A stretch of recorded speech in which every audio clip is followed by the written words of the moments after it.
Welcome back to the Occult Rejects. Today we're joined by Dan Richards. A lot of you already know Dan for his sharp commentary, his willingness to get into the weeds on controversial topics, and his talent for cutting through nonsense in a way that's both entertaining and brutally effective. He's someone who can talk about big ideas, weird claims, internet drama, and serious debates all in the same breath, and somehow makes it all work. I've had the pleasure of meeting Dan twice in real life, and I can honestly say he's a genuine cool dude. He's easy to talk to, down to earth, and just as engaging off camera as he is online. But once he gets online, that other side kicks in. And that's where the trolling, the shade, and the absolute precision start showing up. His ability to throw shade with style is honestly impressive and part of what makes him so fun to watch. What I appreciate about Dan is that he brings intelligence, humor, and a little chaos to the conversation. He's not afraid to challenge people. He's not afraid to ask uncomfortable questions. And he definitely doesn't mind ruffling feathers when he thinks it's deserved. So I'm really glad to have him back on. But before we introduce him, let me introduce the other rejects. And we got Judith the Loon joining us. What is going on, Judith? How are you? Hello. Thank you for having me. And welcome, Super Sexy D. You could catch me on YouTube and on X as the Loon. Thank you so much. I appreciate you joining us. And my man, Headless Giant, what is going on, sir? How the hell are you? I'm doing good. You can catch me on X and on Instagram and also on YouTube. We had an excellent trialogue this morning with me, Indigo, and Ricardo. It was amazing. We had a great 2-hour round trip talking about everything from machine elves to, everything. It was great. It's nice. Got to talk about the machine elves. Love it. Thank you very much for jumping on, my man.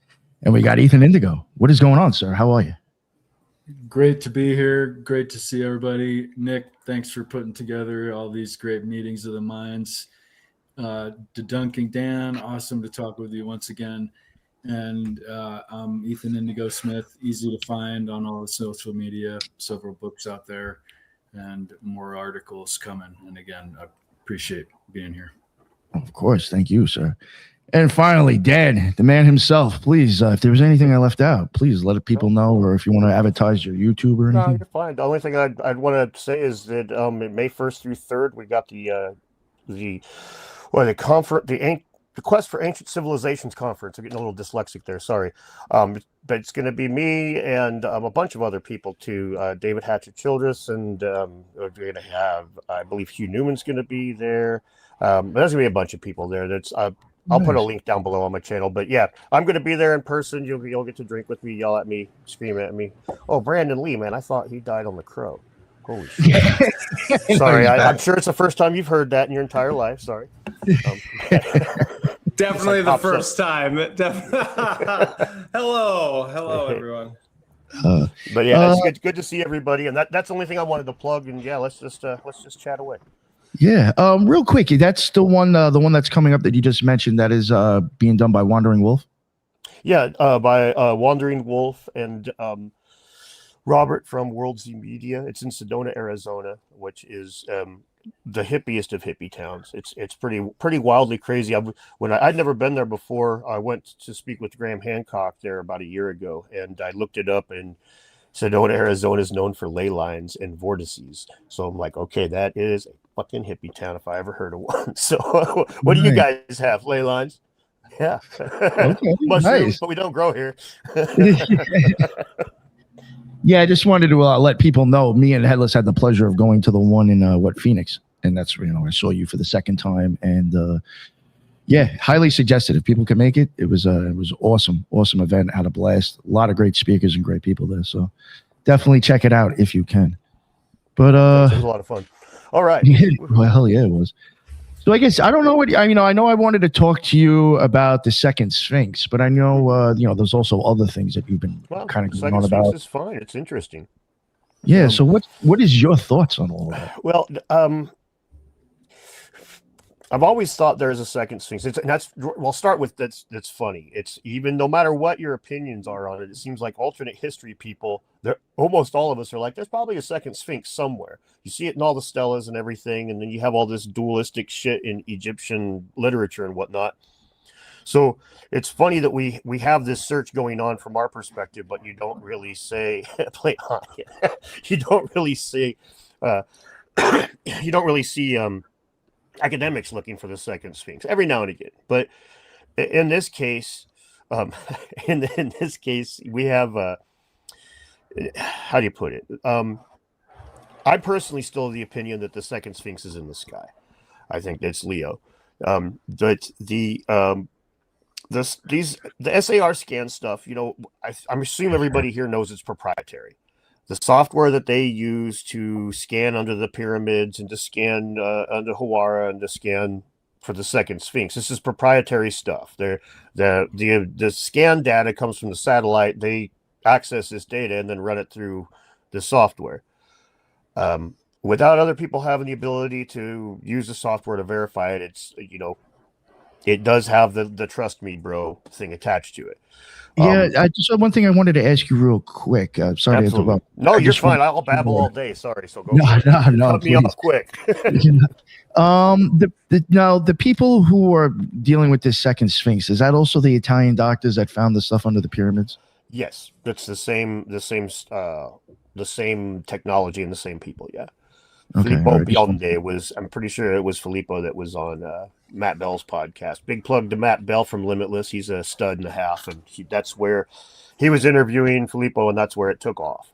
That's the news. The media grabbed onto that, and hopefully Matt got some follows out of the deal, because he don't need the money from ad revenue, so he just does his own thing on YouTube. So I do, you know, I have a lot of respect for Matt. I'll just really quickly. He's as far as rich dudes go, he's as cool as you're gonna find. He's as down to earth as you're gonna find. He'll quickly admit that he's like, I don't know, I didn't grow up in that kind of environment. He'll ask questions. He doesn't get all like, what do I care? I can buy your house. He's none of that kind of attitude from him whatsoever, and he's very humble and a lot nicer of a guy than I could ever hope to be.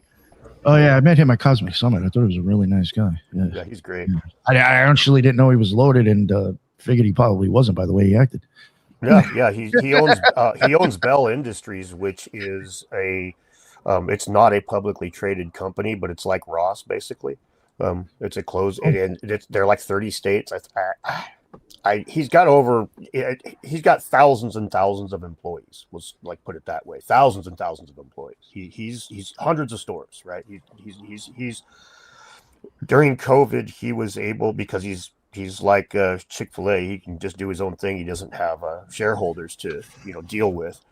During COVID, he was buying up competitors' shit when they would close down, and they'd auction it off. He's like, I'm the only guy there to bid.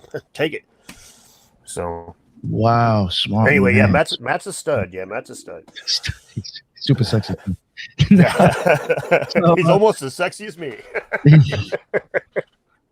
But yeah, the reason why I was asking you that with the pyramids is because like again, there's only so many people that can have that technology to even say that that's what happened. Yeah, I mean, you know what I'm saying? Like how you don't have too many people that have the same stuff to back up yet. You know what I'm saying? Like, don't you need? It would help if you had 2 or 3 other people kind of saying, "Oh, we found the same." That's absolutely right. And another big problem is there's like a lump of dirt. Basically, you've probably seen the photographs of like a lump of dirt where they're proposing the Sphinx is. Matt from Ancient Architects, Matt Simpson, he brought up. I just was watching a short video of his earlier today or last night that was a photograph of that same region from like the 1920s, and it doesn't have that lump of dirt, where it looks like that dirt was dug out of somewhere else or whatnot, right? So that's another very interesting thing here. But again, my opinion on their scan technology is they're using AI, right? So I think that's why we're going to see like problems. Like if you remember the first big scan they did, and it had like 5 king's chambers in the pyramid. Do you remember that? Do you remember when AI gave everything 6 thumbs and their freaking toes were fat backwards and all that? I was going to say kind of shit. I'm still having problems with images sometimes when I ask it to do things with AI. Sometimes, man, it's like whoever's operating those things has got one hell of a sense of humor. It's like, I'm going to make Keanu Reeves look as just dumb as I can for you here, buddy. But I got to ask anyway. about Hawara. Yeah. So we see from the historical record all of these references to this underground complex in Hawara. And if we really want a key to understanding what's, maybe been lost in the rest of Egyptian history and Egyptian archaeology, that would be the main place. Why are they so reluctant to excavate Hawara, that huge underground complex there? I think, well, for a few, I think there's a few reasons. One of them is that they've said for like a century that they know where Hawara is and that the labyrinth was all above ground and everything else is basically BS. So that's one thing. The second thing is, they'll never give any of us a lick of credit for anything. All right. That's never going to happen. So if we go and we say, hey, we think this, I'll give you a prime example. Ben Van Kerkwick's work with the vases and the vase scan team and everything, at the very least, it's demonstrated that the ancient Egyptians had a lathe, a handheld lathe or something like that. So a much more precise lathing type of machinery, 1,500 years or so than we would give them credit for. Right. And it's not like insane, like it's not the ancient high technology Ben's looking for, but it is at the very, if you're really skeptical, at the very least, he's pushed the bar that far. Now, instead of saying, man, Ben really did some good work, those guys are just using that position as a stick to hit Ben over the head with, to say, look how stupid you are. Look how stupid. It's like, he deserves the fucking credit, guys. He's the one it's not the only guy, but he's the reason you know it. He's the reason you're coming after him with it. And they need time to loot Hawara. Bingo. I see live, Dan, and everything stops. Oh, thanks so much. I want to say thanks to Nick McCartney. He's like a badass moderator for me and puts in a lot of free labor, which is great because it satisfies that like ancestral need for slaves. So I appreciate it, Nick. Thank you. Sorry. Yeah, you're fun. No, you're good. You're good. You're good. So, yeah. From what you've seen, what do you think is the actual evidence like from behind this claim? On the Sphinx, I'm pretty skeptical of it. Hawara, on the other hand, that's where I really want to dig. That's the place that out of all the spots that I'm because even if the scan software is complete bullshit, the accounts, Hawara was supposed to be the one of four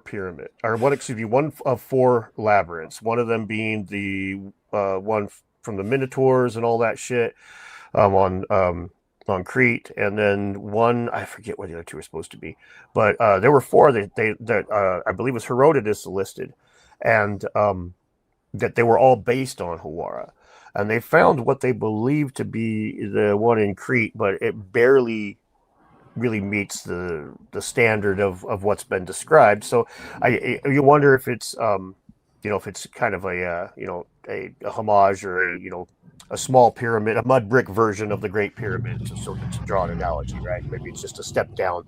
It's hard to say, but the Hawara maze was definitely a thing that was talked about a lot by ancient historians. So yeah, I personally think that I'm shocked that we haven't seen more action on that area since. It was Petrie was the first guy that was like, oh yeah, here we go, here's the maze, take care, guys. 2015, we're missing all this stuff. It's like, guys, it's right there. Herodotus talked about it, Pythagoras went there, Plato went there. All of these major figures in classical history were coming out of that place as this college of mystics, and we're just ignoring it for some reason. They do that so much. I was really blown away. I'm working on a video. I'm working on several videos, but this will be a little spoiler on one that's coming in a month or two. The Giants thing, like it blew my mind. Like I was just watching videos at random on like reels, just both doing nothing, and it had a one about one of the mounds over in West Virginia, and so I just was like, okay, that's a little interesting. So I start looking into it a little bit, and this bones in the thing there was like 13 skeletons total, and like 10 of them were like over 7 foot.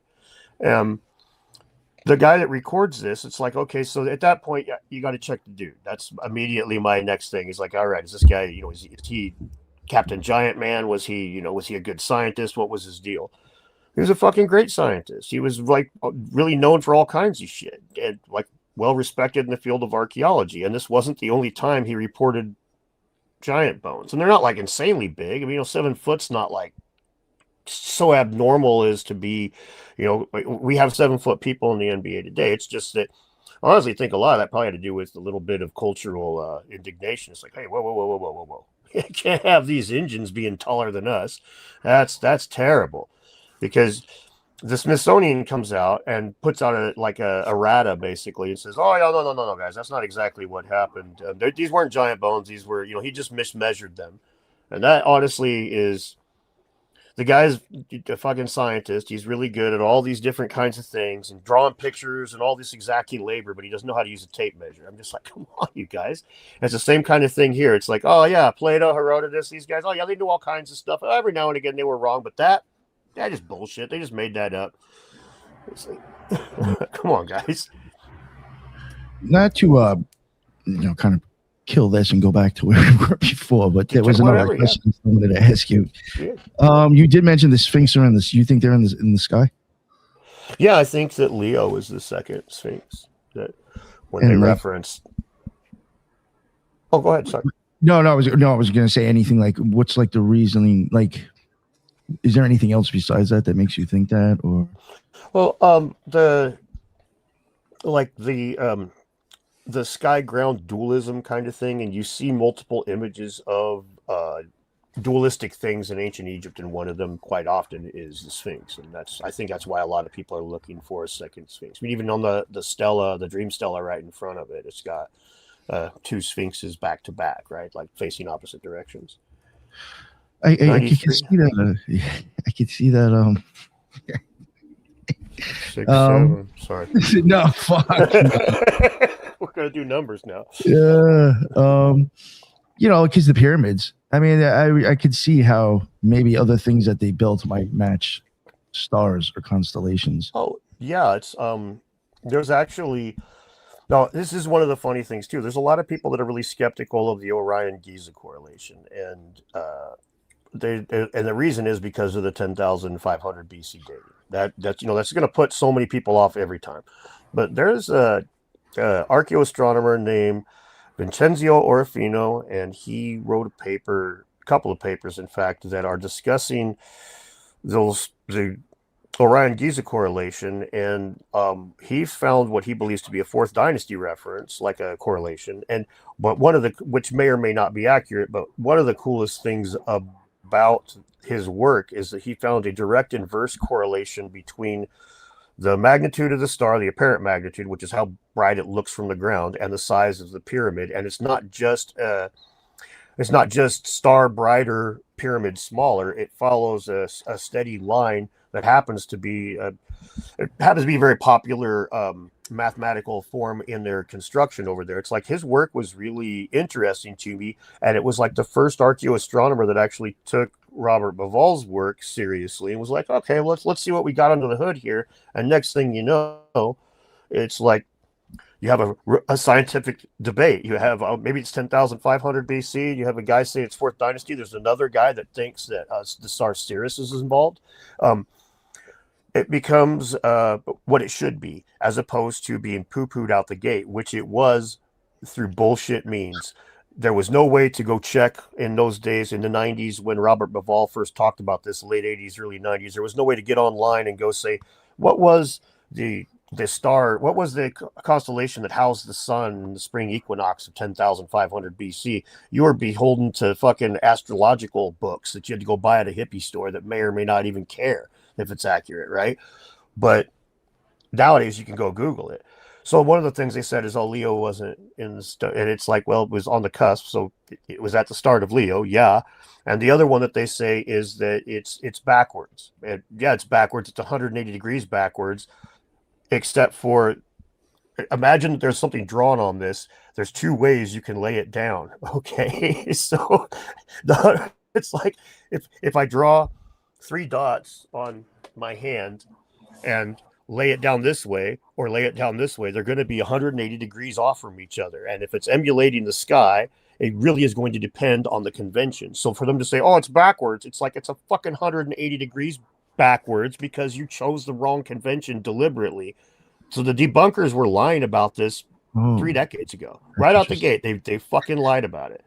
And we're talking Ed Krupp, who's one of the premier archaeoastronomers in the world. I've got one of his books on my shelf, and I love his work normally, but he was an absolute shitheel on this one. Do you think there's a lot of mind fuckery? Like people actually sit there and like really spend time to like give an answer to fuck up shit like that? I think that there's a degree of that. You have you have social engineering is always a thing, right? And some people take jobs to, like, teaching's a great example of a parallel. Some people take jobs to educate the next generation. Other people take jobs to indoctrinate the next generation. So some people are writing papers with the intention of adding scientific data. And then there's guys like John Hoops, who is just out there basically to poo-poo all over the opposition. That being the people that are the most likely to buy their books, watch their fucking YouTube videos, et cetera, et cetera, et cetera. It's like these guys, why is our funding drawing up? Gee, I don't know, man. I don't know. It's crazy. It's like standing there at McDonald's and telling everybody that beef is stupid. Why are you eating cows? And then wondering why they don't come back. It's fucking crazy. Like, now just for, I guess, for shits and giggles, let's say somehow they do actually say like there's something underneath there. What do you think that would change? Do you think that would change Egyptian history, the way we look at it?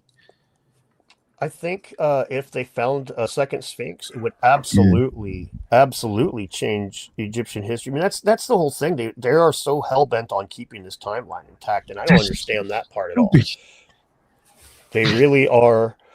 I don't understand it. They are so hell bent on keeping this timeline intact that they massage data with the Bayesian modeling, that they do whatever they can to not have anything moved at all. And I understand that, like, it's been kind of the gold standard, like the Egyptian chronology that's based mostly on written records, but also on a handful of other things, has been, mostly like, you take written records and form it through stars and all kinds of, it's a complicated thing, but it's generally known as the written records. And this is to differentiate it from the times when carbon dating became the big part that informs things. Normally, they use carbon dating to refine dates. It's because it's a fucking hard science. But in the case of Giza, it's like, 250 years, 300 years off. Fuck, man, that's rough. If we eliminate the later dates, and then we start with the ones, and we favor the ones that are closest to the ends of construction, and then we eliminate all the dates that don't correspond to known pharaohs, hey, look at that. The carbon dating fucking lines right up with the written records. It's like, okay, cool. We can do that with freaking creation science, man. We can do that with the Bible. We can do that with any fucking book you want. We can sit down, play around, move shit around, and eventually end up with data that supports our position. And some people will go down that road. That's one thing. I mean, maybe I'm wrong, but I think maybe you'd probably even notice. Probably not saying it in the best way, but I feel like a lot of things get discredited because it doesn't fit our timeline of how this all happened.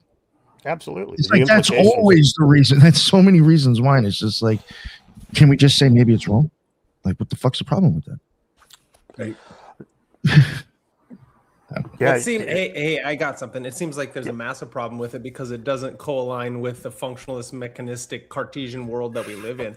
And so, it's one of those things that if you don't add in the esoteric alchemical understanding of the signs and symbols that the Egyptians were using, kind of like what Dan was talking, what he's talking about was like the second Sphinx seems more likely to be an astrological significance more than that there's another Sphinx underneath it somewhere buried deep underground, which is can be debunked because of it's a proprietary software that's finding it, and so if we can go deep into the initiatory understanding of the mythological and the symbolic of what the Egyptians were actually doing with their mystery traditions, I think that's a really important understanding of how our world through time is evolving with consciousness interacting with these things, since the Egyptians really understood that and their understanding of what death means, which is completely different than what our understanding of death is today, which is really important. It's a real good point. Yeah, I think if half the time that they spend on archaeology over there was also put into esotericism or the occult, they'd actually figure out more shit. Yeah. Sorry, go ahead. No, you're fine, Brandon. Go ahead. Well, no, I get really excited about this because it's like that is I think once we can see it from there, our vision becomes not so myopic and it starts to expand itself, and our awareness of what is possible then can be broadened, and how we view the horizon of understanding of what Egyptology even is can be understood a lot better. Then we can actually look at these things differently from a different perspective, and then we're going to get different answers. It's very similar to like the climate nonsense that's going on. It's like, well, if we could add in the solar minimums and maximums into these things and the cyclical nature of how the planet changes, and then all of a sudden we get a lot different things, and then we're not talking about cows farting, we're actually talking about, you know, like how the earth changes through time and our place as humans within it all. That's it. No, I think as far as the esotericism and stuff goes, it gets really difficult because it gets so attached to it's attached to religious and spiritual thinking, and you get into the realm of faith. And the problem with faith is the same thing that it's a problem when you're having discussions about alternate theories, like we're talking about the Sphinx, for example. If somebody comes in here and they're hell-bent that they know for certain what's up with the second Sphinx and that's it, period, end of story, it's kind of hard to have a meaningful conversation with them.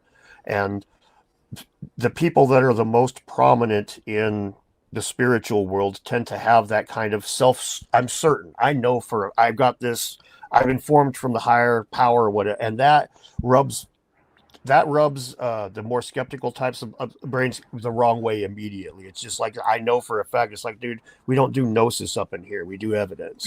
And so, so there's a big difference in thinking, and then that lends itself to that same whole to the mind fuckery again, where now they paint you all as conspiracy theorists, and they're not going to show you as like having a discussion about different, the cabal or any of these more complicated actual ideas that have some esoteric lineage. Instead, they're going to show a bunch of people skinny dipping at Bimini or fucking hanging out in the pyramid meditating and and then they're going to laugh at it, right? They're going to put it in the most humorous light possible. So we end up with a spot where unfortunately, the vast majority of this stuff, that stuff just doesn't get treated even remotely as viable or as reasonable. And I mean, it is hard to be empirical or to be data driven when it comes to that sort of thing. But I always circle back to Carl Sagan, man, because that dude was fucking brilliant when it came to that stuff. You watch the movie Contact or read the book, and most people have seen the movie and not read the book. But when Jodie Foster at the end, she goes through the little ball and sees her dad and talks to the alien out in space and all that shit. And it was just a few seconds of her, has split second of her falling. And the only evidence is the, grainy, staticky footage that goes on and on and on, which could well just be a computer glitch of some sort of technological bug. Basically, she has a trust me, bro. And all of that evidence-driven, faith-based shit at the end of the day, you don't like my personal experience, you don't believe me, hop in the fucking ball and go yourself, or don't. It's up to you, man. I love the fact that Sagan realized that we are... the way forward to learning things is, generally speaking, evidence-driven and stuff. This is how we eliminate outliers and people's opinions become... We can reconcile the ones that are accurate and the ones that aren't. But if we don't keep that core of humanity, think about all the horror stories of AI and how it always revolves around it just not having that emotional core that we can't really quite put our finger on. But it's just that pure, cold logic scares the fuck out of us for a reason. We know what it means. I've even noticed, I think, with yourself, from the first time I met you, you seem to even be more open, I think, to the esoteric being looked at with some of this stuff. Oh yeah, as I've done more and more research and seen how a lot of these things get lumped in together, like I'm having a hard time remembering the guy's name. He did a lot of work on the 2012 Mayan prophecy thing. John Major Jenkins, just call me John Major Jenkins, and he was like, his work was maligned by John Hoop so bad, like horribly. And they were basically made him out to be like this. He was predicting the end of the world based on the 2012 calendar thing, right? This is doomsday. And that's not what he said. He was talking about a change in like this esoteric spiritual thing that he personally believed was true. But the fact, I mean, it doesn't matter if you believe it's true or not. Like if the Mayans believed it's true, that's the research that you're doing, which goes into the research of esotericism. I mean, I've said this one a bunch. It's like when people are like, oh, these guys just run around eating mushrooms and they look at these things and try to interpret stuff. It's like, we know for a fact the guys that designed these fucking edifices were high as fuck on mushrooms. So how are you going to interpret it without them, buddy? What fucking lens are you going to use? It's going to put you in that same, where are you going to find the machine elves, right? It's like, so anyway, it's I do find that it should be. I do find that hard line gets used too often to just push things out that don't deserve it. Yeah, I also think that the esoteric is. I think the term itself lends much to be understood as in it's a select few for a reason. And so for something like this to go mainstream, it will never do that because of consciousness of what my understanding actually hides itself for a reason, which is how you find truth and why Heidegger is so important in his understanding of what he was trying to do with ancient philosophy with people like Parmenides and Heraclitus, with the terms like what aletheia means, truth. Truth then he's using the term aletheia because it means unconcealedness. You bring something into the clearing and it becomes unconcealed to you. And so it then changes paradigms as an individual, which is why only a select few are able to go through these things. And so it's really fascinating to me when the conversation is shut down, when first off, it needs to be understood that we can have an exoteric conversation of what we think the empirical evidence shows, but then amongst ourselves on chats like this or in our own little mystery schools in the darkness of our own homes, it's really important that we then can talk about the symbols and what the actual underpinning of the philosophical understanding of the Egyptians at that time and what the Osirian mysteries actually meant, or what Akhenaten was trying to do when he changed things into a monotheistic culture through time. You know, it's a fascinating thing. I think we forget esoteric means select few, I guess is my main point.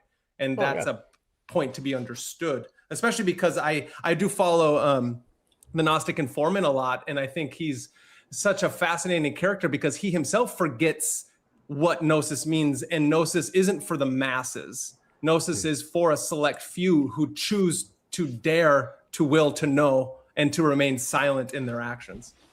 But you know what I think though too, besides like a select few, I think if, let's say I'm somewhat right on my experience, and if that's what's needed for a magical experience, nobody's going to fucking go for that anyway. Well, explain more, Nick. I'll go for an NDE, sure. Right. Or like I'll flatliners. I'll do flatliners. Nobody would fucking do that. Yeah. So I mean, just think not everybody's gonna get it anyway. Yeah. Very self-selective. It's also, and what we're seeing with these NDEs, not even that, but then the psychedelic experience, which is having you go through a near-death experience if you take enough, right? If you take the heroic dosages, as we're seeing, people can do that and still not understand it and get locked out of these experiences. So it's an interesting, like, not even, like, I've taken psychedelics with people and I am the only one who made it out alive. And I don't mean that physically, but a lot of people got left behind and then they didn't fall into the mystical and magical realms. And so again, I think there's a lot more to be said about the metempsychosis, the transmigration of the soul, as Plato talks about through his understanding of what it takes to then practice and try to get back to these things, which is then, I think, like, these landmarks seem to be things that are there so we can remember what it means to go into the dark night of the soul and try to transmute our experiences if we can read the symbols correctly. And so I don't know, I think it's a fascinating topic, and I think it's only an infinite regression of a conversation if we're trying to continually see things through an only empirical concrete lens. That's myself. No, we definitely need things outside of empiricism. So sorry, go ahead. No, I was just going to say one more thing before I was going to turn it back to you, Dan. I was going to say, and if I could be wrong, but I do think like a lot of Egyptian stuff, even like hieroglyphics, are depicting its death, isn't it? Oh, for sure. Maybe. Oh no, it is for sure. But then, Nick, it's about what does death mean? And yeah, well, I was thinking before when you said if we understood them that death better through their eyes, I think that would make a huge difference. That's what I'm trying to get at here. Yeah, I like that, and I agree. And that's why things like Thoth and like Hermes, the thrice great. Well, why is he thrice great? Because he was born and he died and then was reborn again, and then and so it's like my understanding of what is going on in, like, say, the Great Pyramid and these different things is that you're simulating death, either physically or psychologically and spiritually. And so it's not to die actually of this meat suit, but it's to make sure that you go through a psychological death rebirth, and then you can lift yourself into a higher state of consciousness and and sacrifice your old self for the new self, this new priest king, that Thoth type of ideal person. That's how I see it, at least. I mean, Yeah, and see, because if you die of the physical body, you have to redo it, type of thing. And so not everybody can make the NDE back into the body and then continue to use this. I'd rather not be reborn as a baby. I like my body, so I want to continue. Where this like, you're putting your finger directly on the reason that science has a real problem with it, like with esotericism, because as soon as you get into like how do you put, like, this inherent belief in the soul, right? Inherent belief in some form of more than us to meet. I mean, most scientists are going to reject that on a fundamental level, right? They're going to say that our brain is the seat of a consciousness. And so with that in mind, it becomes really difficult. It's like, well, let's put in these tests to test and see if the pyramid does raise consciousness. And they're laughing at this. So it's like, this, to them, it's not even worth doing. And so we end up in this spot where, and then the people that are interested in it, by and large, aren't going to follow the scientific process. And this is like psychology; it's going to be self-reported, right? And we have problems with self-reporting. Like, I doubt the people that visited that island told their shrinks that they have this thing for kids, but this is the fucking, so the numbers weren't right? So that's good. So self-reporting is problematic, but at the same time, there's more to the human condition than just simply being logical beings. Again, it's horrible if you think about that, just being purely logical and stuff. So it is, to me, it's worth looking into these things from other angles and other perspectives. But I guess the best way of putting it is that quote from what's that dude that wrote all that Call of Cthulhu shit? H.P. Lovecraft. Yeah, H.P. Lovecraft. He's got that quote that says, "I don't need to believe in Santa Claus to know that people exchange gifts on December 25th." It's like, I don't need to believe that the ancient Egyptians had anything going on with all of their beliefs and spiritual stuff to study it. You don't have to be a Christian to be a theologian, right? So I like the term ritual artifact, right? That's the term that they use all the time. Ritual. What does that mean? VHS tapes will be ritual artifacts in the future. Yeah, but isn't it fascinating how we don't want to look at the lens of the things like this? Not we, but like the great we doesn't want to look at the Sphinx and the pyramids from the lens of what the mythologies are telling us that the Egyptians believed. It's like, why not understand it that they believed that there was life after death, and not even that they thought that life after death was more real than this life, which is why Plato talked about the forms being just what they were, because he himself went there and studied with the priestcraft of that time, went through the mystery schools, which were not out in the open because of it was going into a dark period. He waited like 20 some odd years to even get in. Exactly. And so it's like, why are we trying to view it through a scientific materialist lens when that's not how those things were created in the first place?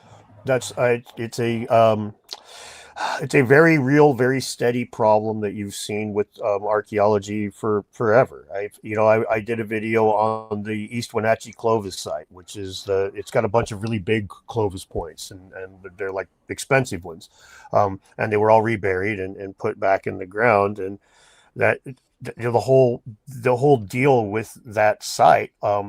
The Native Americans and the archaeologists are squaring off. The archaeologists are like, hey man, this is something from 10,000 years ago. This could tell us a lot about how the people came to the Americas and stuff. And then you've got the Native American guy going, buddy, there's a newspaper articles with it. Buddy, we came out of the fucking caves. We don't need you guys to tell us about our history, about our past. We know where we came from, and this is bullshit. Get out of our backyard.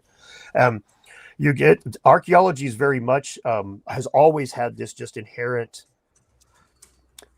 skepticism of mythology all across the board. It's just like that. There is no myths do not contain a kernel of truth kind of attitude. It's like, which is so nonsense. Which is so nonsense. But I do get where like if say you're studying the Ark of the Covenant, I can understand why somebody studying that is a lot more skeptical of the claim of it having bread from heaven or taking down the walls of Jericho than they are of it being made out of wood and gold, right? And so I get it, but there's that's one of the things again I like about Matt. He's always assigning things probability. He's like, I'm not sure about this, I'm not sure about that, but I give this like a 1% chance, which is what he gave the Sphinx, by the way. Matt Bell, the guy that interviewed Filippo on the second Sphinx, he gives it about a 1% chance of being real. But anyway, I think that there's a very frustrating reality that of human psyches separating itself and looking at other people with a lot of disdain nowadays. And we got where we are conquering the planet using what we bring to the table as a community. And a great example of this that I like to use a lot is when Albert Einstein came up with the theory of relativity, E equals mc squared. And about 9 years later or so, he has a quote saying, I can barely understand the theory of relativity anymore now that the mathematicians have gotten hold of it. E equals mc squared isn't what split the atom. It's the basis, it's the foundation, but it took a whole lot more fucking work to get there. You had a dreamer that was good, he's smart, but you also had the methodical cocksucker that's just in there. Nope, that won't work. Nope, fuck you. And at the end of the day, you end up, these two can work together. How did we get the carbon dating on the Great Pyramids done? The Edgar Cayce Foundation that wanted to see a 10,000-year-old thing, hired a couple of Egyptologists, fucking Zahi Hawass and Mark Leonard, the two biggest skeptics on the planet, right? They married together, and at the end of the day, we got new data. Ta-da! Now, they pissed all over it afterwards, but again, that goes back to this just give them an inch, we'll take a mile kind of mentality that's taken over discourse ever since social media became a thing. Well, here's a different angle. What if, back to the whole idea of esotericism, what if these symbols do represent a type of power structure? And unless you've got the symbols in place, that power structure becomes in question. So we're constantly looking at this from outside and not understanding what these symbols really mean to the inner core of the esotericists. Meanwhile, there might have been a whole different head on top of that Sphinx, thousands of years ago. And what did that mean to them versus what this new one means now? So, we don't really have the keys, but I think that could be part of why things haven't changed in so many years, is because it kind of represents a lineage almost. Yeah, I can't argue with that. Yeah, overturning the work of your forefathers in these regards is something that you can't do if you're not in the field, man. But you can, but they're not going to like it. And so, it's up to them to refine things. I mean, I get it all the time because I challenge these dudes. I get it all the time in my comments. What are your credentials? I can read a book and I can read a paper and I can do basic math. I mean, what more do you want? I mean, this is all that you have to do to evaluate these things. It's not like they're written in jargon that nobody can comprehend. I got Google right here. If I don't know a word because I'm too dumb, I'll press a button and find out. It's not complicated. But they don't want you to. It's honestly so. One of the funniest things about social media is it really has pulled back the veil on science, not science itself so much as the scientists, but it shows that the body's got a problem because the individual cells are often corrupt, and it depends on the field of study. But archaeology, I mean, archaeology started out because a bunch of dudes that collected artifacts wanted a way to catalog them. It's like if they were collecting a bunch of video games, they want to know which one came out first and which variants went where. And so they start doing all their research. And that's where archaeology came from. They wanted to know which vase went where on the timeline, who made what. And that's the origins. And even 100 years ago, they were running around looting the shit out of Native American stuff to no end. And it's actually done, like, in some ways, cultural damage. That, I mean, it's the kind of thing that always happens, but for it to happen at the hands of the people that are claiming to be safeguarding it is ridiculous. Like the Kachina dolls, for example, are a Navajo thing where they make those, and the old ones were very esoteric. They were symbolic. They represented specific gods. They were used for specific purposes. But then all these white dudes start buying them up and like, oh, these poor noble savages. Oh my God. And next thing you know, it's fucking Kachina dolls look like a Warhammer 40,000 miniature, but just scaled up. They're all painted and detailed and all this. They're made to go on a white dude's shelf and ain't got fuck all to do with the original purpose anymore. And that, again, this happens all the time, but these were the goddamn archaeologists doing it, the anthropologists, the people whose job it is to safeguard it. So this is so frustratingly... They are trying so hard to represent themselves as a science and to portray themselves as a legit field of study because they know what they really are is a bunch of fucking collectors and that are just trying to. We have historians. Historians aren't so stupid as to try to call themselves scientists. They both use artifacts. They both cite carbon dating and all kinds of different science. Historians are not dumbasses and they don't say, "Oh, we're scientists," because they know better. Fucking archaeologist just puts on a sombrero or a fucking fedora. It's like, oh yeah, scientist. It's bullshit. They LARP and they know it and they hate it. They're well aware of it. Deep-seated insecurity. You project, right? If this is why the racism thing comes up all the time. They're like, oh, this guy from 1880 was racist and he was a white supremacist. It's like, yeah, like all the dudes in 1880 were fucking white supremacists. I don't know what to tell you. What were the archaeologists doing in 1880? Or you can look at what they're up to today. You've got NAGPRA violations all over the place. It's like these guys are supposed to have repatriated bones 35 years ago and they still got them. Dartmouth University, they got in trouble a few years ago for using Native American bones as teaching aids in class. Ones that were supposed to not even be in their hands anymore. And they're not just like got them on a shelf somewhere. Some dude's like, hey, check out the actual fuck. So tell me how terrible we are. Because some dude 100 years ago said some shit. It's like, dude, this is that proverbial thing Jesus said about you take the damn telephone pole out your eye and then come take the speck out of mine. But clean your own fucking house, bud.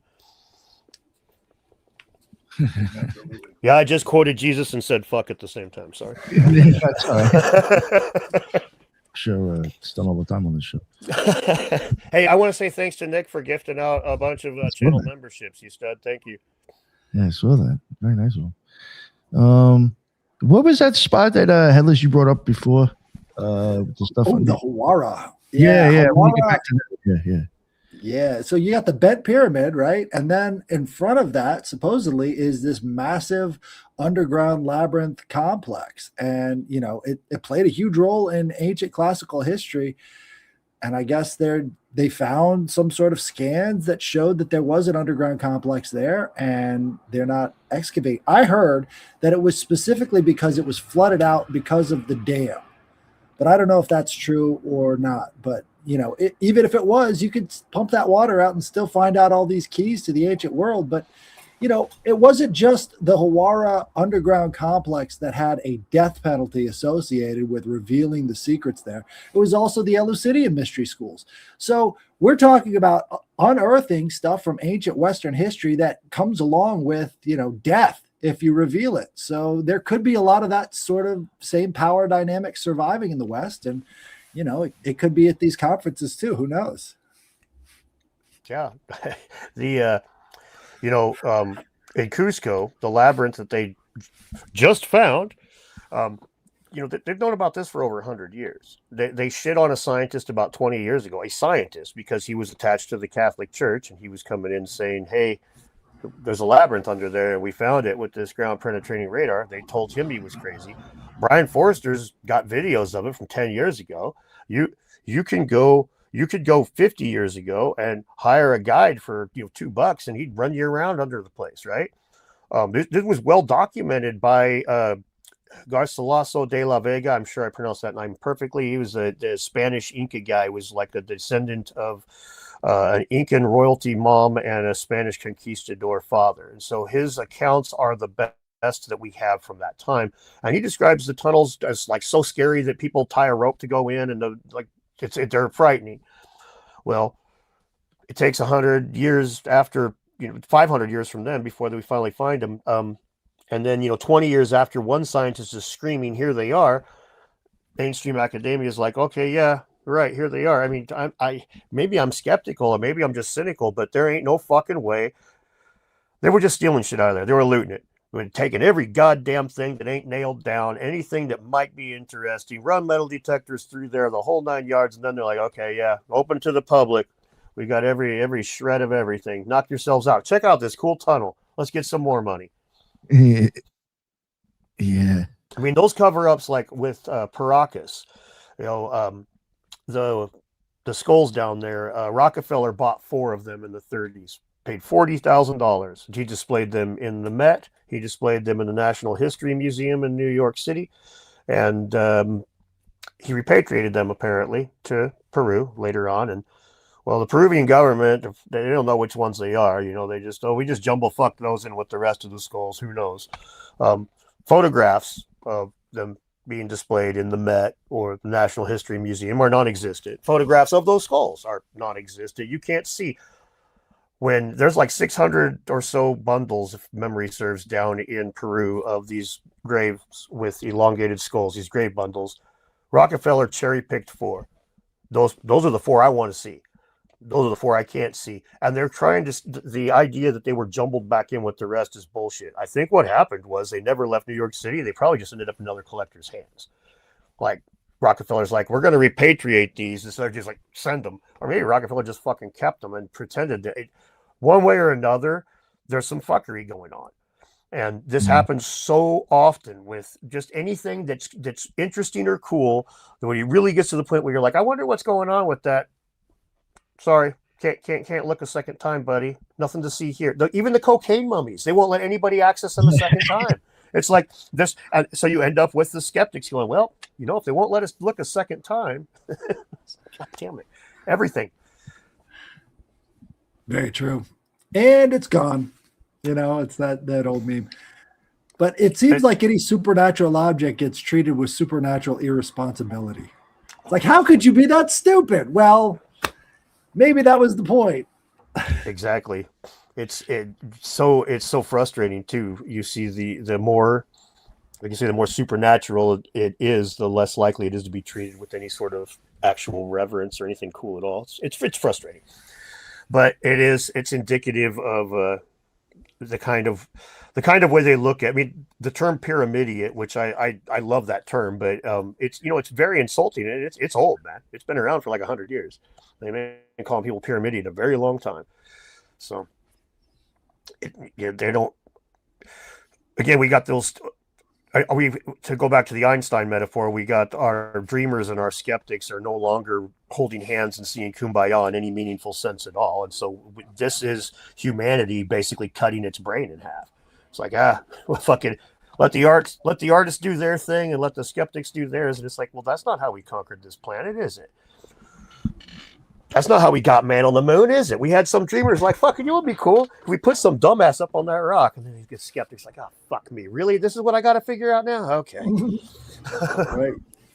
Right. But, that's sort of the goal is if you could limit the imagination, then you don't have to go out there and dig this stuff up. And you don't have to question these long held beliefs and all the rest of this stuff that sort of bolsters the power structure as it sits in place today. So I think, your work with the elongated skulls from up in the north or northwest was really fascinating. I remember watching your presentation at that conference, just sitting on the edge of my seat. I'm like, I had no idea they had elongated skulls up there. I'm sure everybody else doesn't either, but this was like a widespread Pacific Rim type, all the way up and down the coast. They had this sort of head binding or elongated skull tradition. So yeah, it was all around the coast, and this is being removed from history right now too. I think I've got them on the computer. I pull them up. They have they straight up have deleted a lot of these the map side of these things. On the maps, they are deleting the things as we speak. Basically, it's happening in real time, and it's really frustrating because sorry, I'm trying to find this at the same time. It's like if you look for maybe I don't have it on my desktop. Sorry. If you here's one. Yes. Okay. This right here is a more modern one. This is a map of the distribution of artificial cranial deformation, and this was done. That map right there was done in like 2016, and as you can see, okay, the people of the Americas is that red line. All those orange spots are places where artificial cranial deformation is a thing, right? And this map is like way less detailed than the one from 1936 or so. So much less detail. And this happens like Hawaii, for example, on that one's been removed, where Hawaii is well known. I mean, if you can Google it right now and it'll tell you that Hawaii is one of the places that you'll find elongated skulls from. Yeah, I don't have the other one on my desktop right now. Sorry. The Nui is another one where if you look at the island of Nui, it's considered, you look it on Google and it'll say, oh no, there is no elongated skulls that have ever been on the island of Nui. But then if you start doing some reading and stuff, you'll find out that not only were there elongated skulls there was one that was 96% as wide as it is tall, which, I mean, that's some Stewie Griffith looking shit right there, if you think about it. And no pictures of it available, no pictures at all. But yeah, I'm pretty sure I've got, it's insane. It's like, it's insane just how, yeah. Okay. Here we got, the island of Nui, where it says that we do. This is a skull at 90 CI of 96.3 is the percentage, basically 96% as wide as it is tall. And if you go and look through, go on Gemini and look on there, well, you'll find that there is no artificially modified souls coming from Nui. And if you take it, and the reason is it's not crawling that page, but if you take a screenshot of that page and then put it on your phone, and your fucking phone's all crawl it just fine. The maps are being reduced. The amount of people, the places where it's happened is being reduced.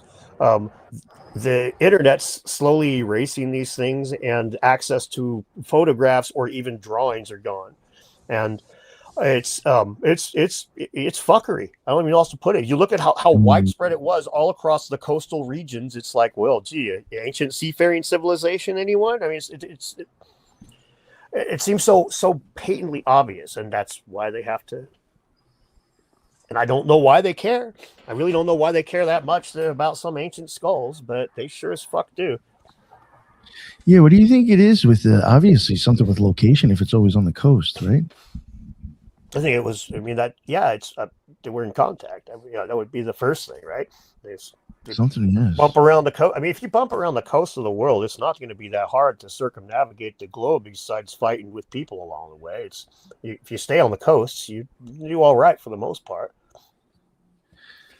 That's a good point. I mean, it's how they think the Americas. If you've ever heard of the Kelp Highway hypothesis, it's basically that they came, instead of crossing the Bering Land Bridge to get to the Americas, they just jumped down the coast with boats, and that's why you've got stuff down in New Mexico 30,000 years old, in South America 30,000 years ago, because they were. It's a lot easier to travel by boat than it is overland. So what would have taken thousands of years by overland migration can be done in 20 years through boat.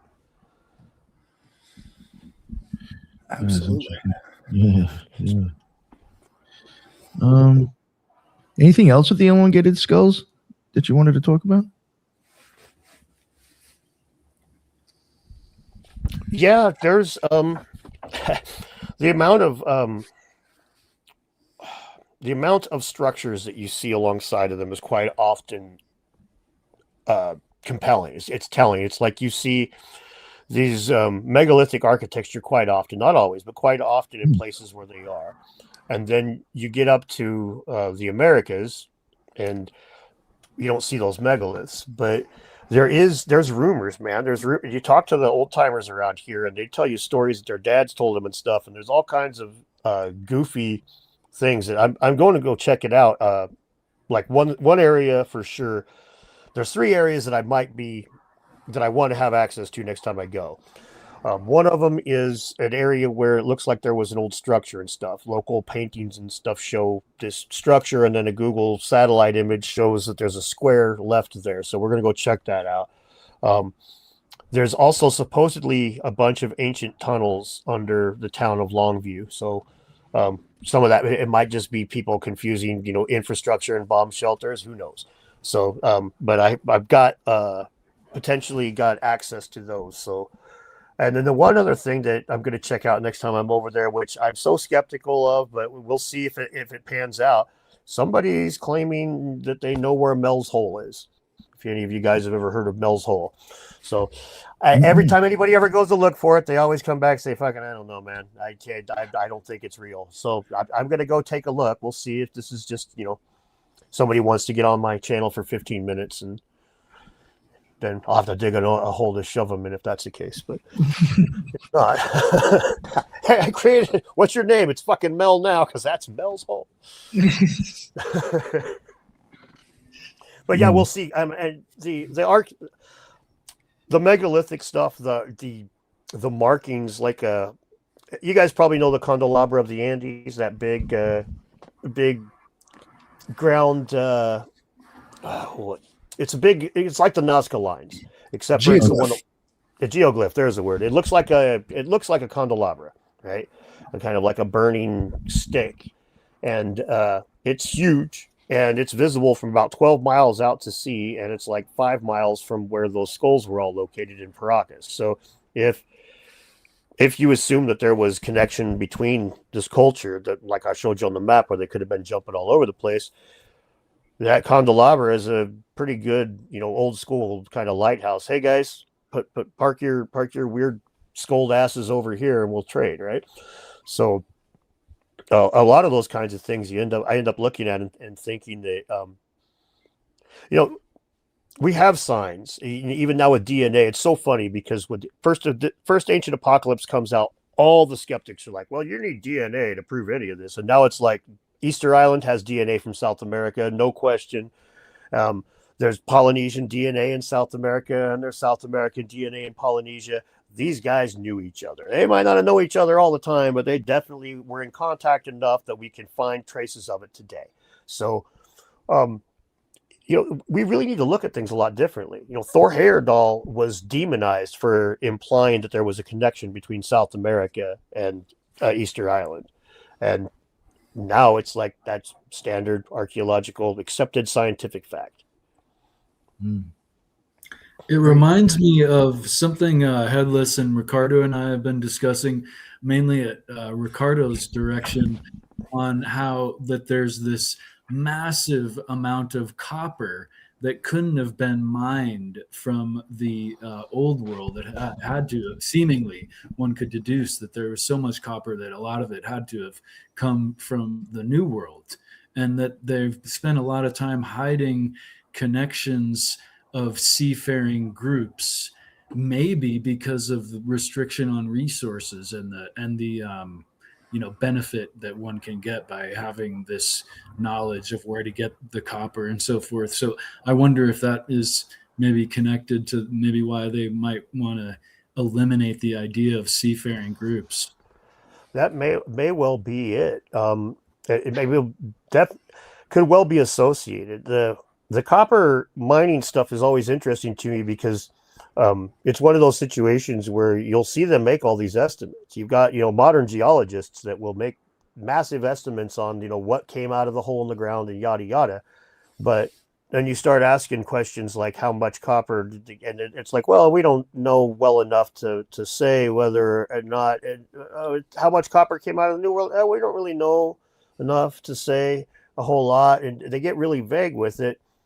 Because I looked into that when I did my video on the copper culture, and I was surprised that like the debunking of it is pretty much non-existent. Weak. Yeah, It's super weak.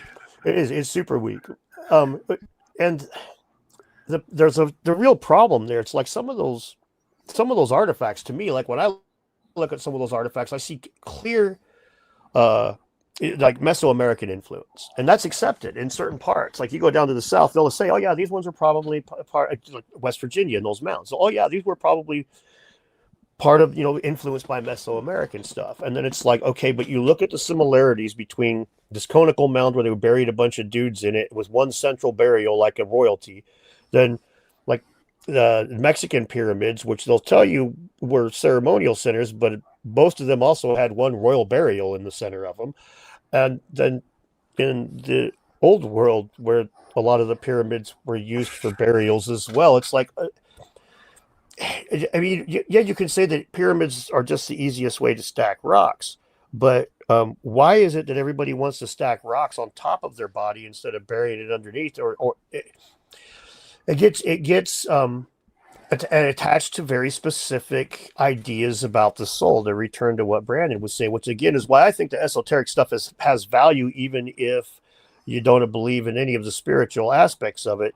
You can see the connections. You can understand where somebody else is coming from, and these connections are across the world. There is clear connections across the world in iconography and in ideology. So, yeah, they don't want to deal with that. I don't know if it comes from old school racism, and then they just, like in the modern day, they just don't, they don't want to completely refine the old framework. Because I mean, if you read the papers from 150, 200 years ago, quite often what's the evidence for this rock being from a Viking origin? Well, dumb engine can't carve rock. That's the whole fucking argument. It's like, what the fuck? These guys are over here making arrowheads out of rock, and you don't think they could scratch a line on one? What the fuck is wrong with you people? And that was so. That's quite possible that's where all this stuff came from. It's like the idea of these people being separated, and they couldn't have possibly had giants. They're people taller than us. They couldn't have possibly helped inform the Bronze Age. Are you kidding? These guys were over there in butt flaps. We were having the Bronze Age. They're backwards. So they're heathens.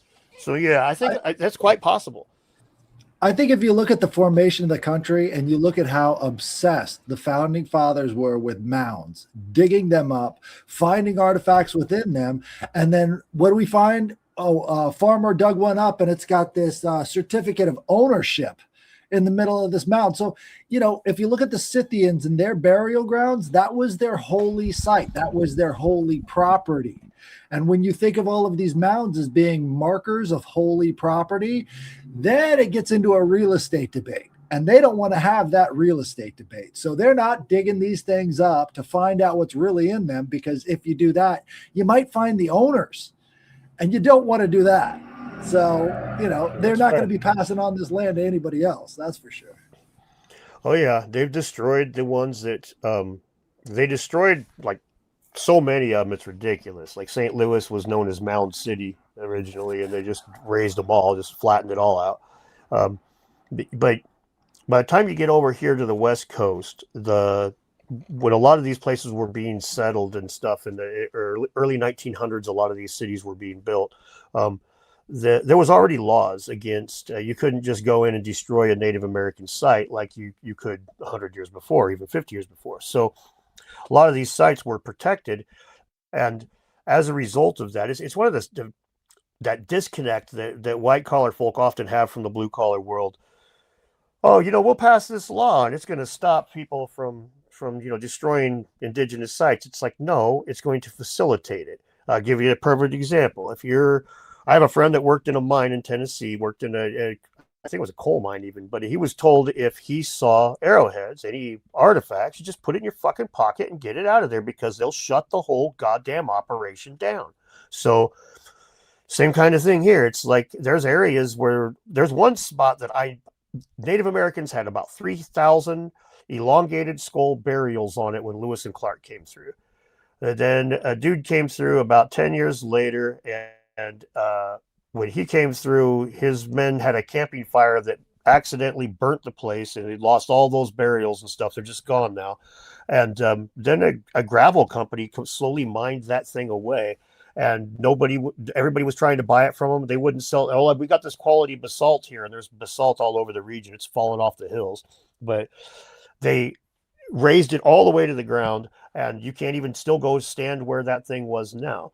And if you look at pictures of it, it looks kind of like Gunung Padang, how it's like natural, but parts of it look artificial, like modified. And so, again, I think that by the time people got over here and anything that they saw, that the laws were going to stand between them, they just get rid of it and then carry on. But it's one of those. Again, you pass a law, it's gonna change everything, right? So, no, it changes nothing. It actually makes it worse.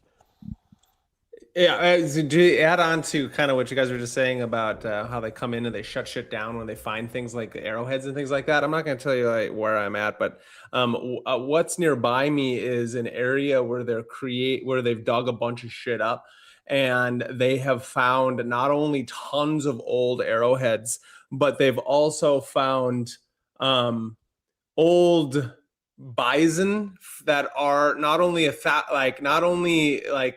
they're extinct and been extinct for thousands of years that they know of, as well as they've found old cooking sites. And what is it called? Old hearths. One of them is from 1,500 years ago, and the other one is from 3,000 years ago that they've dated that back to. And the Army Rangers, the whatever it is, the military, they come in and they took all that shit and they just left, and they didn't bring it up to anybody in my area. And the reason I know about it is because I know how to make people talk. And so it's one of those fascinating things to hear it said. And I'm all like, are you kidding? They're like, don't tell anybody. And so I'm like, I'm not telling anybody right now. But it's one of those fascinating things that it's like, they'll just come in and just take it. And it's not even like a community can talk about these things to be all like, hey, we think that you're taking this from like farmland and different lands. Like, why? The whole community should know that now you found bison that are extinct in our area, as well as arrowheads and old hearths, not just one, but two that are not just hundreds of years old, but thousands of years old. And then nobody knows about it. So like, that's a small area that I live in. Extrapolate that to the fucking world. And now we understand that there's so much hidden shit that they're just taking and locking away. To do what with? I don't, I have my own conspiracy theories on what they're doing with these things and why. But it's just, I'm just adding to the conversation about, I completely agree. And it's like arrowheads are one thing, but like hearths and extinct bison that no one's talking about, it makes me irate. And not only that, but then you can go into, I've talked to these people that are around this area that are working on this area, but add the skinwalker ideas to this thing, that people are seeing skinwalkers. And this isn't just like white man sees skinwalker afraid. It's actual indigenous people around here who are working on these sites who are like, no, they don't get out of their fucking cars and their pickups. They actually will only speak through their telephones because they've seen shit in these areas that they're unwilling to now get out of their vehicles at night in certain areas because of insert skinwalker here. And so it's, the world is far stranger than anybody ever wants to understand. Oh yeah, and here in the States, if they find something that they want to cover up in the States, it's gotten a lot harder than it used to be because of the ubiquity of phones and stuff. But traditionally here in the States, the U.S. Army Corps of Engineers or something, they come in and secret whatever it was away, according to the reports. But That's it. overseas. Yeah, nice. Yeah, The Army of Engineers. You're right. You're right. Yeah, You're right. Corps of Engineers. Yep. But you go overseas to most of the places, or even here in on the South America, most of the places where the cool shit are so fucking poor. I mean, if you look at what they bought the Dead Sea Scrolls for, it's like basically cheaper than you could have bought a nuke for at the end of the Cold War, man. I mean, it was nothing, like nothing. And it's the same thing with Sir Flinders Petrie. He was buying so many artifacts that he started limiting himself to like 30 scarabs a year, because he was buying, his first year was like 1,300 or something like that. He just was, people were just bringing him artifact. As soon as those dudes started showing up with money, and you got this poor third world country and a bunch of first world rich motherfuckers, they start throwing that money around, and every single person that knew any place that any of these artifacts might have been started looking, digging. And so Providence, Schmovidence, that's fucking toast. They just sold the stuff. And again, archaeologists are a bunch of fucking antiquitarians. That's really what they are. And but yeah, so anyway, the secret stuff, always easy to, you know where the Baghdad Battery is right now, right? Yeah, me neither. It was stolen in 2003 when the U.S. Army comes in and kicks the shit out of Iraq. Yeah. There was I mean, the rumor is a bunch of alphabet boys went into the museum. It was just like, that's this, and this. But who knows? It very well could have been anybody. I mean, it doesn't even have to be a top-down thing. All it would have had to have been was one rich dude say, hey, I want the Baghdad Battery, and steal some other shit too, so nobody knows exactly why. But just steal some. You take all that. I'll give you $100,000. No problem. In a lot of Someone ways, I in think the circle. I was going to say, in a lot of ways, the blue collar communities and these poorer communities don't realize how not standing up for these antiquities and actually getting their, transparency that they deserve leads to a lot more land management issues. Because once they can start getting away with just spiriting things away in the middle of the night, they're going to come for your land as well. They're going to do that to you guys as well. It's not just limited to the things you find in the ground. It's also the ground itself. And we're seeing massive pressures being put on rural communities based off of that reality. You nailed it, Headless. That's exactly it, attached to what I just talked about in my area. They are doing that exact thing to a lot of old families that have lived on their rural farms for a very long time. And because of certain groups of individuals and families that have more money in the area want that land to do this thing, now all of a sudden it's like, oh, no, we're actually going to buy that from you because you know what? You don't own it, because that deed of title is not actually applicable to actually owning this area, and we can take it whenever we want. And these families have gotten kicked out of their land just because of wanting to do whatever it is that they want to do in that area, and then get federal grants because of it's going to make things better, whatever that means. Right. Hell, that's how the trees ended up on Gobekli Tepe. Was the guy they were taking, the government's like, we're going to buy your land, and he's like, oh shit. Well, you know what? They pay X dollars per acre for desert. You know how much they pay per acre for an orchard? More. Plant some trees. Seriously, that's exactly how it went down. And then they have to turn around and root all the trees out. So, yeah, man, it's a lot of times these things have such like people a lot of times look at these really overarching influence things and stuff on it. And I understand why, but a lot of times the impact can be just like right in your face on a basic level.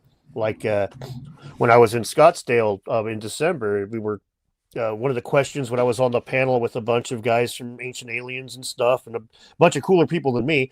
And the question is, why do you think that they haven't looked into that hidden chamber in the Great Pyramid? Why hasn't that been excavated yet?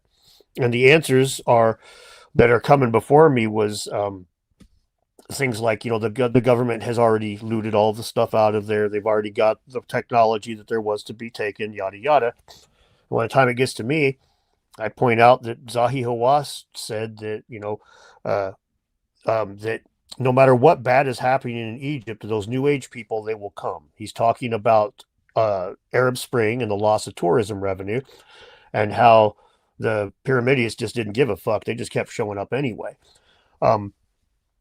If you say, like, worst case scenario potentially to him is if they open up that chamber and they find a body of a pharaoh in there. Now all those Atlantis bros are not going to show up anymore in his mind. right? And so it's this goose that laid the golden egg scenario. This thing right now is making my country all kinds, fucking almost 10% of their GDP when things are going well. So yeah, you don't want to. Why threaten that goose? Just let it keep laying eggs. Just let it keep laying eggs. Strategic ambiguity. It's the best Bingo. selling point in the world. It works. Oh man, sorry, I got my eyelash or something got in my eye. Now I'm crying about stuff like I'm Flint Dibble after the debate.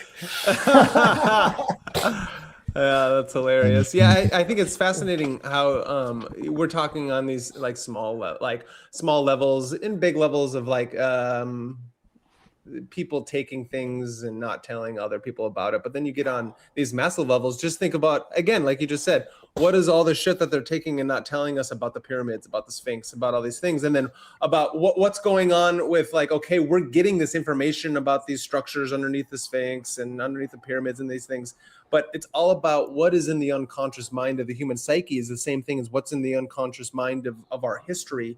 And then where are these things going? We know the Vatican has massive archives, you know, where most of the things went with the fall of the libraries of Alexandria, as well as then when they went in there and raided the pyramids and the Sphinxes. And so it's like, it's a fallacy in and of itself to think that what we're getting is the truth, the whole truth, and nothing but the truth. So it's like, why is it so outrageous then to add the esoteric, the mythological, and the symbolic understanding of these things? It's only outrageous because that then we have to change our society as a whole and how we understand how to live as a human, because then they can't get us chasing in this bread and circus rat race about weapons of mass destruction here or there and what the Somalis are doing, these pirates in these places. And, you know, like all this bread and circuses is wild when it comes down to it that right now Palantir is building a whole grid system around us. So then you don't ever ask these questions as a robot named Plato is going to teach our kids in all the schools. And so it's like this fascinating meta-analysis of trying to understand what's going on in our ancient past when it's continually being rewritten at all times. It's like, it's like, what are we doing here? Yeah. You said a lot of things there. Definitely we definitely seen our past rewritten in real time. There's no question there. Again, the esoteric stuff can get a lot tougher to incorporate on a scientific level, because you've got, to use the classic atheist argument is whose God do we go with, right? Like if you take and ask 500 people in our community what they think the pyramids were used for, you're going to get about 350 different answers. So coming in with esoterica and similar, anything that's spiritual is going to put itself in a spot that isn't falsifiable, isn't verifiable, and therefore will always be subject to endless debates, right? And that faith-based thing, again, it's like, so these guys are never going to want to invest in that. Now, as far as the bread and circuses shit goes, yeah, I don't think that's ever going to stop as long as humans are in a meat suit. It's part of the human condition. We have this ability to see lofty, to dream of perfection, and to imagine a world with no pain and no sin and no whatever. But then we go take a dump and have to eat something that used to walk, and then, man, she's kind of hot too. We do all these things that are just so basic that at the same time it's even it gets very difficult for humans to move past things, like and we are easily distracted. Like all they have to do in order to demonize an entire movement, like I mentioned it when I was on Rogan, that how the internet feeds us the most interesting, the craziest stuff, the most outlandish. The transgender people that are working at Subway and just making a sandwich and just trying to get through their day, we don't ever hear about those.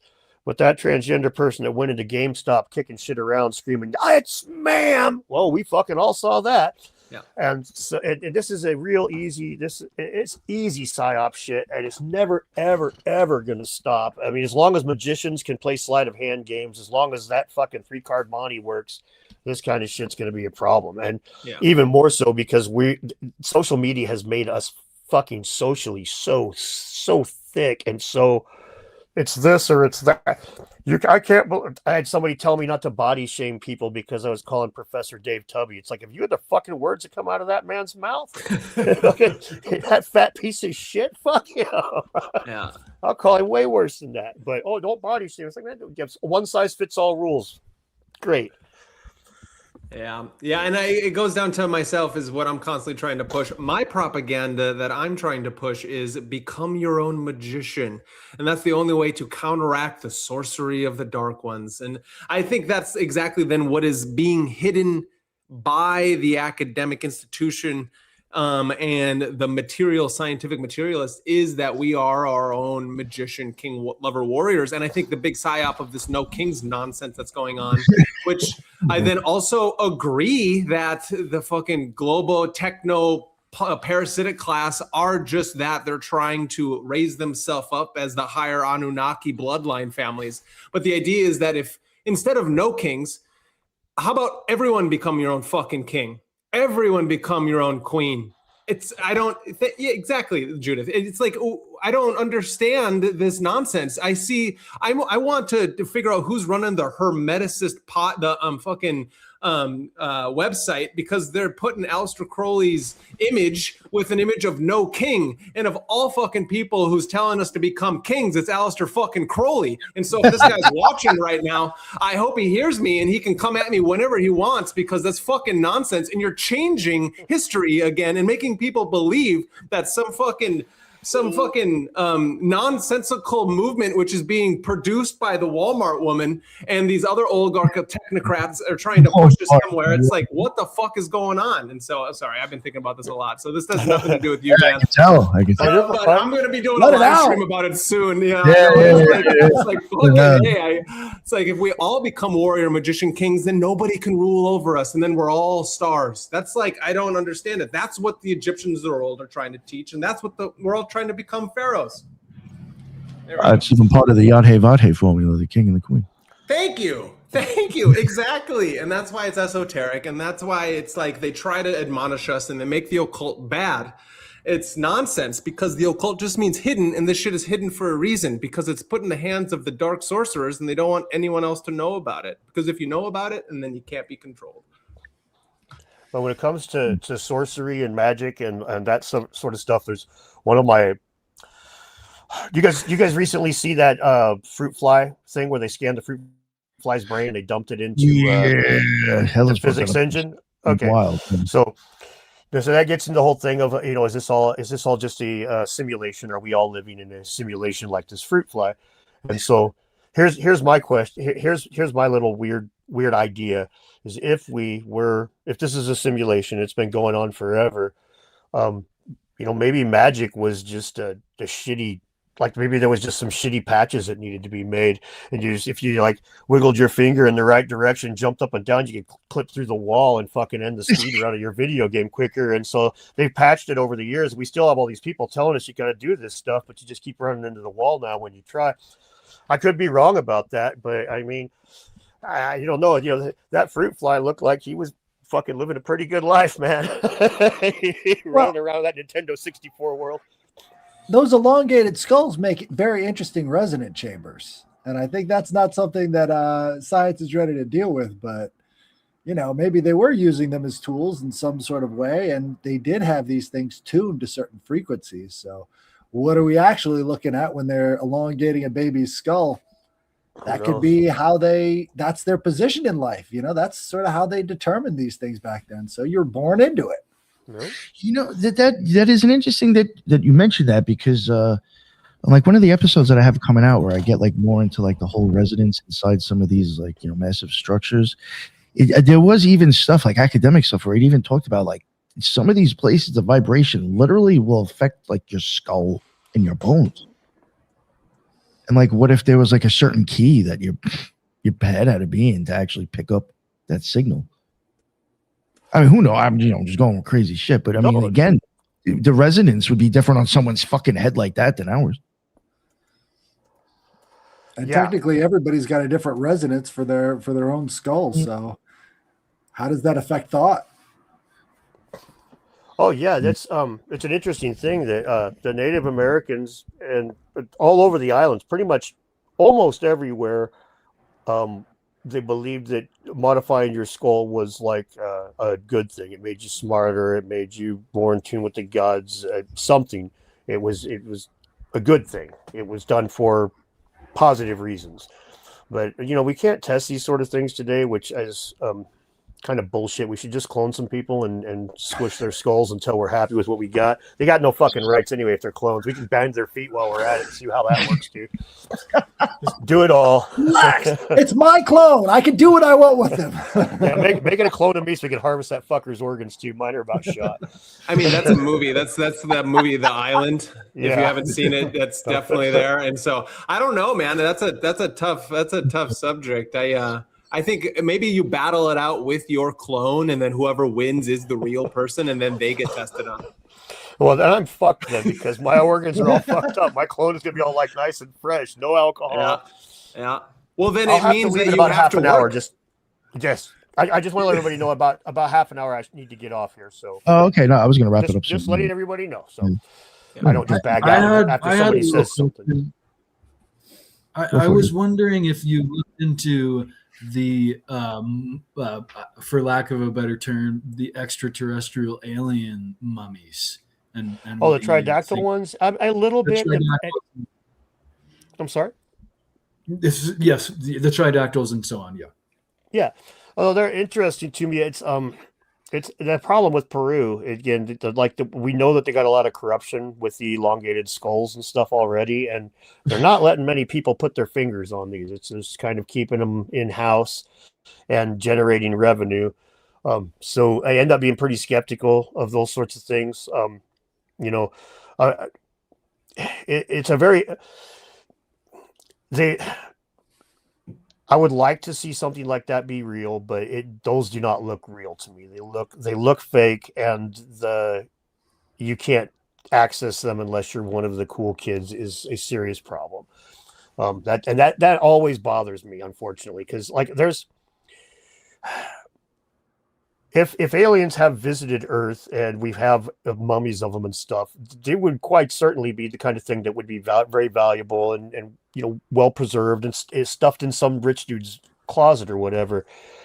And it's also the kind of thing that some smoke and mirrors bullshit like this would make it a whole lot easier to move around, to hide, to talk about and stuff, because nobody, it's that sleight of hand shit again, right? You convince everybody that you're stupid, and then all of a sudden when you do something the least bit intelligent, they're like, well, goddamn, that guy's a genius. Like, no, you just thought I was stupid. Same kind of thing.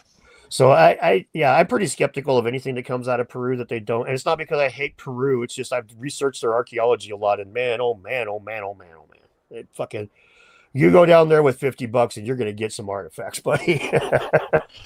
Pillars of the Past. I mean, he goes through all of these sites that are completely undocumented, finds these huge caches full of bodies that have already been looted and all these other things. And it's just like he's just live streaming it out to the world, showing everybody how poor the condition of all this stuff is down there. It's like, yeah, it's like the Wild West. Of course, you can come up with mummies of any sort.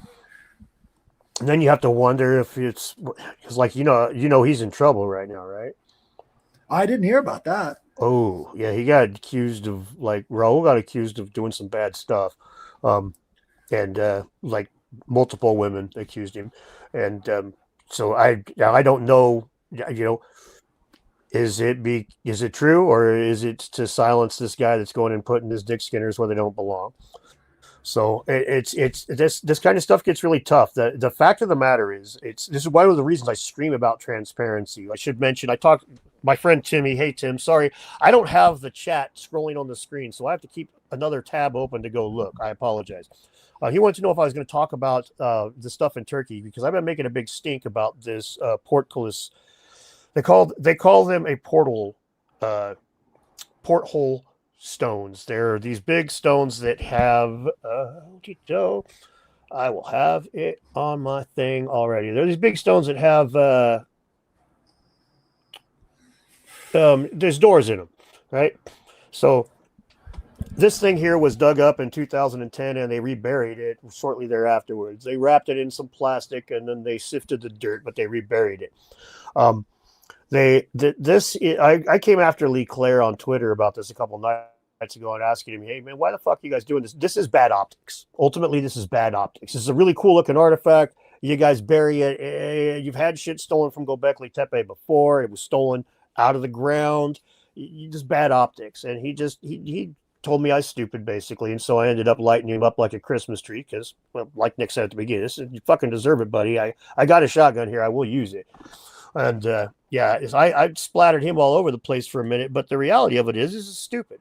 So, if you're going to store things like this, you put them in your fucking. What I told him is, if I wanted to store something, I'd ask my sister if I could, use a spot in her garage as opposed to bury it in the fucking ground. But that's just me. At any rate, there's two of things like this. There's another one that's not quite as ornate that's also buried at Gobekli Tepe. This is on the northwestern mound, and then the other one's buried in enclosure B, if memory serves. And I've got a video. I'm in the process of editing it now, Tim, and everybody else, and it should be up tonight or tomorrow. And it's ridiculous, man. It's ridiculous that you can't say that we don't have the room or something to store an artifact like this when the site is generating stupid amounts of money and you're building these big enclosures and whatnot. Pull the fucking thing out of the ground or build a little tarp over it or whatever the hell you need to do. But leaving it in the ground, to me, is a great way to facilitate theft.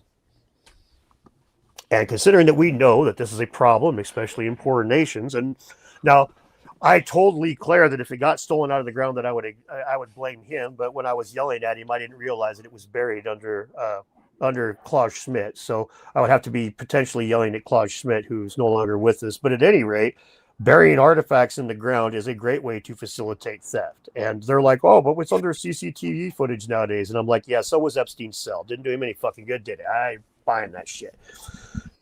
Money fixes cameras really quick, or breaks cameras really quick, however you want to look at it.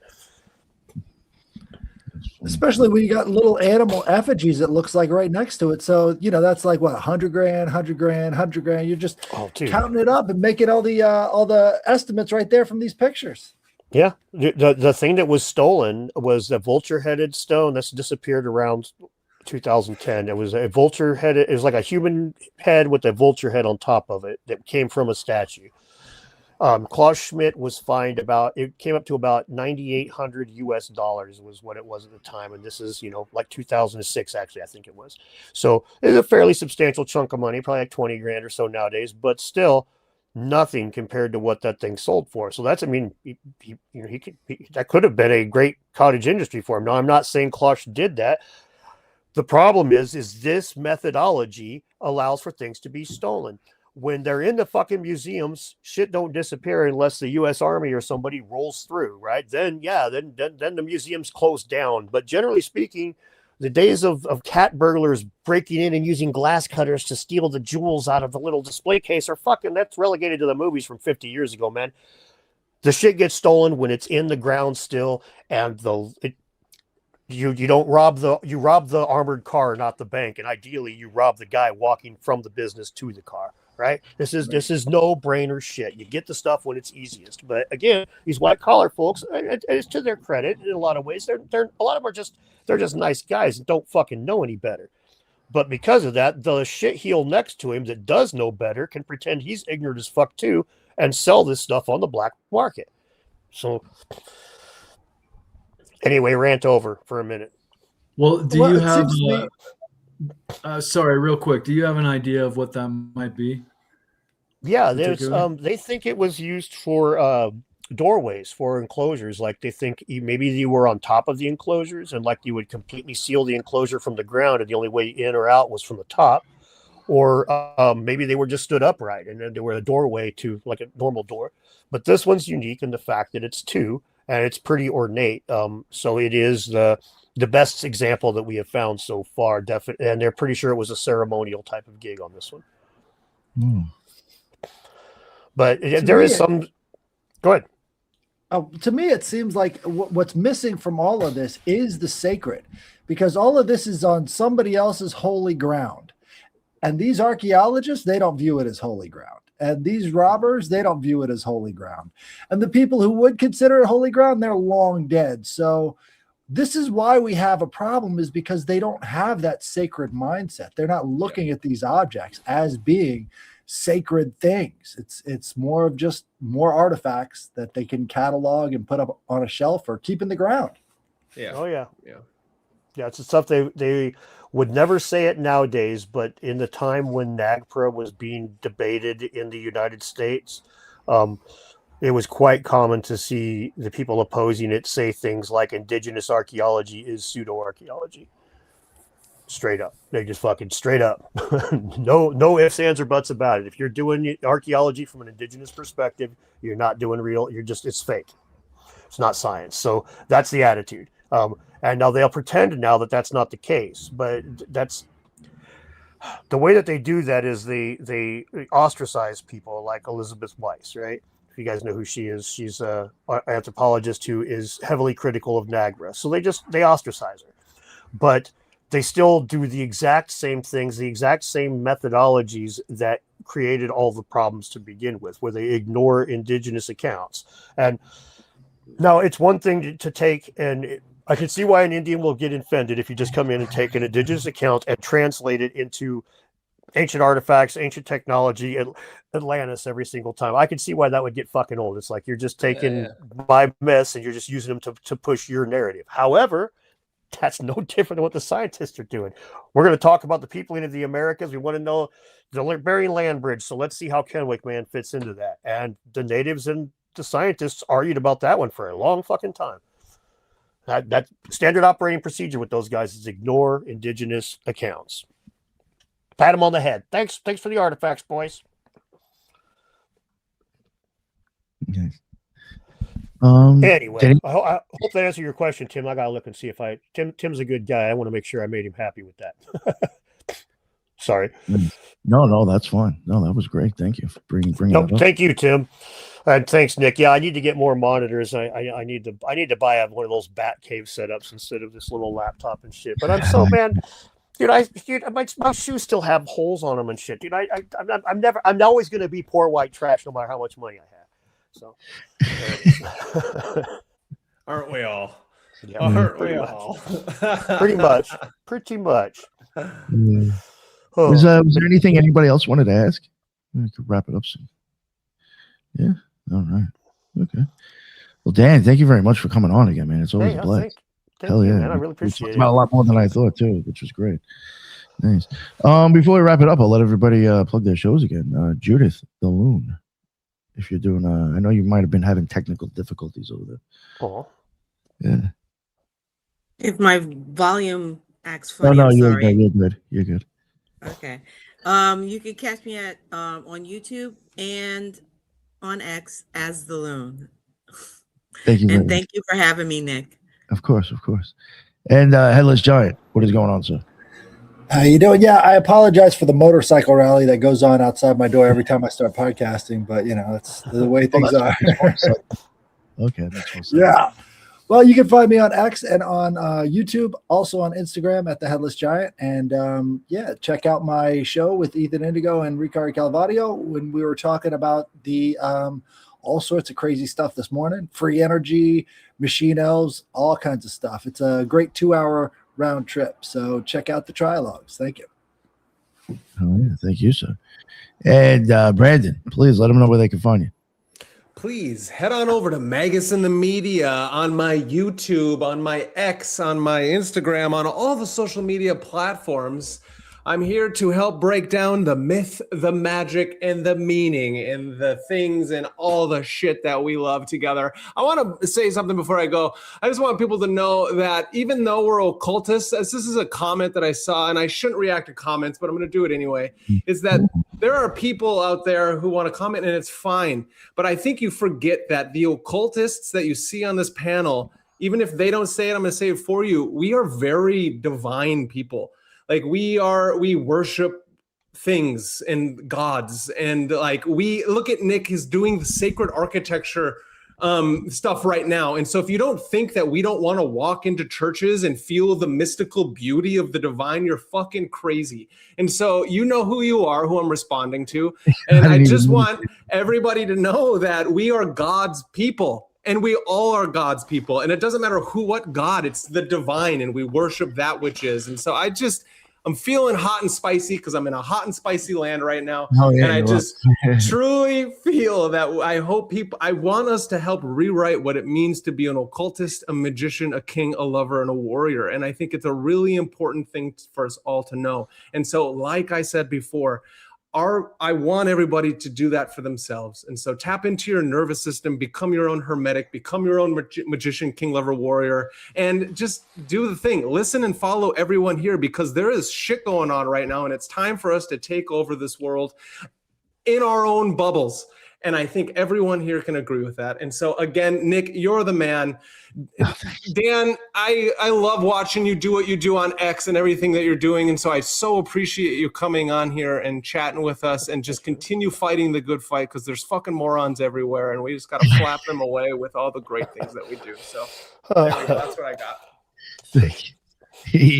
Ethan, what's going on, sir? Well, I'll try not to tear up, and I'll try to add a little on top of that well said presentation, Brandon.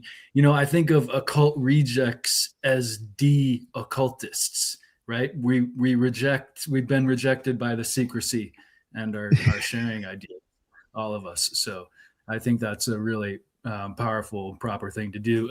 And obviously, Dan, that you share everything you share too. So yeah, props to everyone here. Appreciate you guys for all that.